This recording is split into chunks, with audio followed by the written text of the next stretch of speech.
warahmatullahi wabarakatuh. Selamat siang, Bapak Ibu. Izinkan saya memperkenalkan diri. Nama saya Aryan Cibru, SH FHCPM. Saya di sini sebagai mediator yang bersertifikasi dari DSI dengan akreditasi dari MA. Dalam hal ini, saya akan membantu menyelesaikan permasalahan Bapak Ibu.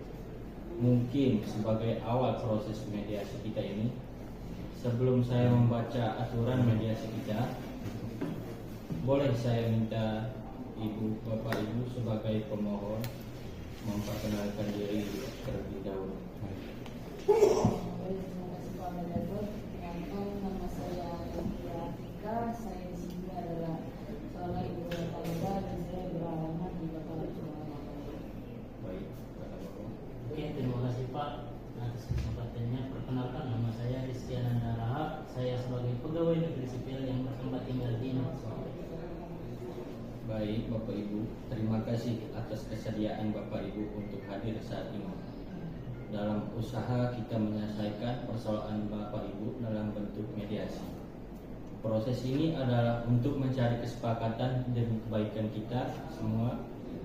Proses kesepakatan ini memang sesuai aturan pasal 1 ayat 7 Perma nomor 1 tahun 2016.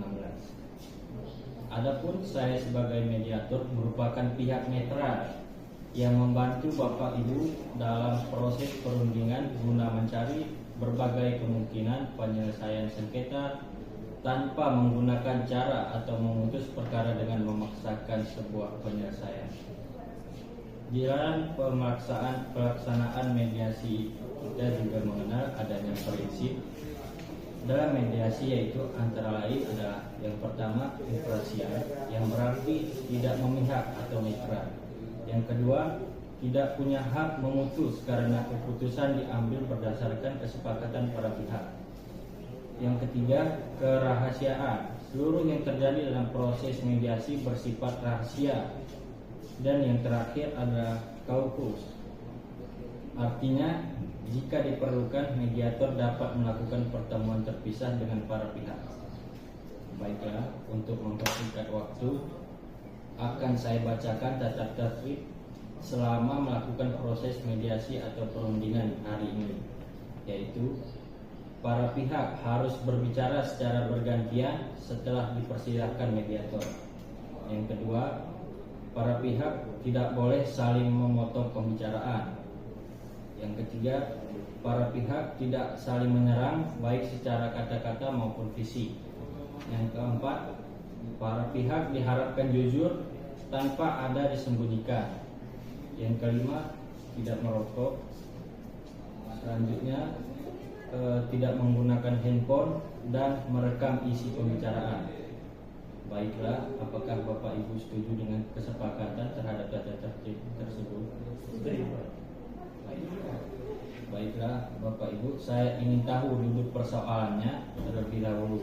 Dari Bapak termohon, bagaimana ceritanya Bapak bisa membeli tanah tersebut? Silakan. Oke, terima kasih Bapak mediator atas kesempatannya. Di sini saya akan menceritakan dari awal dulu ya Pak atas tanah tersebut. Nah, saya adalah teman dari pemilik tanah, yaitu Pak Harun Pak. Nah, ia adalah teman sekolah saya Pak. Nah, kami kemarin bertemu di warung kopi di Kota Langsa pada Februari lalu, gitu Pak. Nah, pada saat itu kami bercerita Pak. Lalu saya mengutarakan niat saya untuk membeli sebidang tanah Pak. Nah, langsung maksud dan tujuan Pak Harun itu untuk menjualnya ke saya Pak. Dia memberikan niat untuk menjual sebidang tanah yang ia miliki kepada saya Pak. Nah, saya pun berniat di situ Pak. Namun pada saat saya membangun rumah, saya dihalangi oleh Bu Livia Pak. Nah, yang dimana Bu Livia mengatakan bahwasannya tanah tersebut adalah milik dia sendiri Pak, yang telah dibelinya oleh istri dari Pak Harun tersebut Pak. Jadi saya bingung atas bagaimana sih saya untuk mendirikan bangunan di atas tanah tersebut Pak, karena dihalangi oleh Bu Livia. Begitu Pak. Terima kasih. Baik, Bapak Rizky. Selanjutnya saya juga ingin tahu, apakah Ibu Livia saat membeli tanah tersebut dari istri Pak Harun sudah melalui proses yang diatur oleh undang-undang, dan apakah ibu sudah memiliki hak milik atas tanah tersebut? Baik, untuk mengetahui supaya itu mungkin saya bisa ceritakan awal mulai bagaimana. Sebenarnya saya dan istri Pak Harun ini bertemu pada saat di sebuah pengajian di rumah tangga kami, Pak. Memang perjanjian jual beli itu hanya terjadi antara kami berdua saja, Pak, tidak ada orang lain. Namun beliau telah menyerahkan sertifikat jual belinya kepada saya, dan saya sudah mengisinya dan sekarang sudah lunas uangnya, Pak. Baik, saya percaya ibu sudah menyerahkan uangnya. Tetapi apakah suami teman ibu yang menjual tanah tersebut mengetahui proses jual beli dengan istrinya? Kalau soal itu saya tidak menanyakan lebih lanjut, Pak, karena bagi saya sertifikat sudah di tangan saya dan saya sudah melunasinya. Saya rasa itu sudah cukup, Pak. Baik Bu, berarti di tangan ibu ada sertifikat jual beli, Ya, Pak. bukan sertifikat hak milik. Bukan. Oh.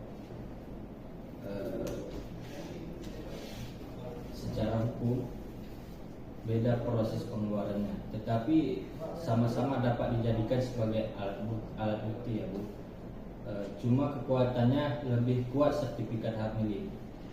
Sedangkan di tangan Pak Rizky, Bapak ada sertifikat jual beli saja atau sudah ada sertifikat hak milik? Begini Pak, kalau sertifikat hak milik saya belum sempat Pak untuk mengurusnya, gitu, Pak. Jadi kami hanya mempunyai sertifikat jual beli yang telah kami tanda tangani oleh kedua belah pihak, saya dan Pak Harun, Pak, begitu Pak.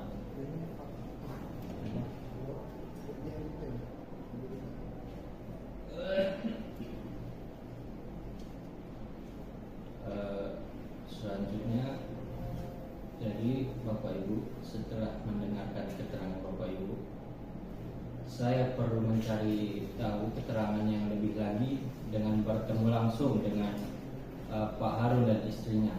Tetapi itu nanti saja kita lakukan karena perlu Bapak Ibu ketahui bahwa proses jual beli tanah itu memerlukan proses yang tepat, hukum, dan perlu sertifikat yang dicatat di BPN daerah di mana lokasi tanah tersebut sehingga memiliki kekuatan hukum yang kuat.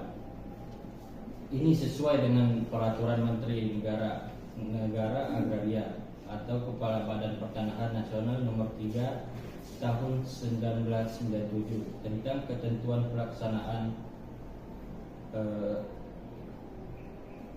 peraturan pemerintah nomor 24 tahun 1997 tentang pendaftaran tanah, pasal 197 ayat 1. Semua daftar umum dan dokumen-dokumen yang telah dipergunakan sebagai dasar pendaftaran merupakan dokumen negara yang harus disimpan dan dipelihara menurut peraturan undang-undang yang berlaku.